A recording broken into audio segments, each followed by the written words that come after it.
কিছু কিছু ভালোবাসার প্রকাশ এমন অমূল্যবান জিনিস দিয়ে করলে আজীবন মনে থাকবে। সব শেষ হয়ে গেছে। কি হয়েছে? গোলাম রে কারা জানি গুলি করছে।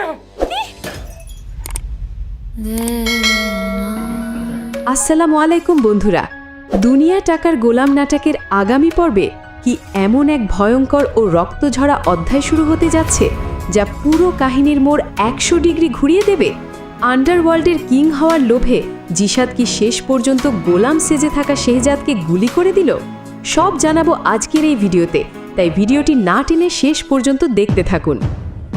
বন্ধুরা, গত পর্বে আমরা দেখেছি জিশাদ যখন আন্ডারওয়ার্ল্ডের কিং হওয়ার নেশায় জিশাদ কৌশলে গোলামকে ডেকে এনে লকারটির খোঁজ জানতে চাইলে গোলাম স্মৃতিহারা অবস্থায় সরল মনে জিশাদকে নিয়ে রওনা হয় ঢাকার বুড়োতলার এক পুরনো হোটেলের উদ্দেশ্যে।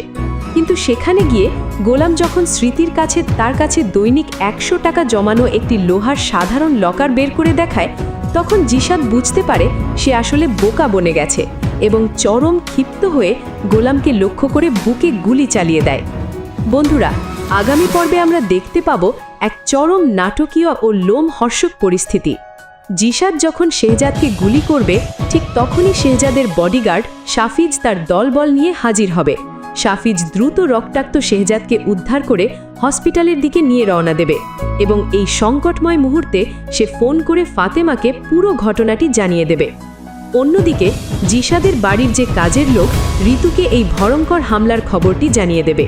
এই খবর পাওয়ার পর ফাতেমা এবং ঋতু দুজনেই পুরোপুরি স্তব্ধ হয়ে যাবে এবং পাগলের মতো হসপিটালের দিকে ছুটে যাবে। হসপিটালে নিয়ে যাওয়ার পর ডাক্তাররা যখন শেহজাদের জরুরি চিকিৎসা শুরু করবে, ঠিক তখনই হয়তো জীবনের এই চরম সংকটে এসে শেহজাদের হারিয়ে যাওয়া পুরনো রাজকীয় স্মৃতিশক্তি পুরোপুরি ফিরে আসবে। বন্ধুরা, আপনাদের কি মনে হয়, আগামী পর্বে হসপিটালে যাওয়ার পর কি আসলেই শেহজাদের স্মৃতিশক্তি ফিরে আসবে? কমেন্ট বক্সে আপনার মূল্যবান মতামত আমাদের ঝটপট জানান।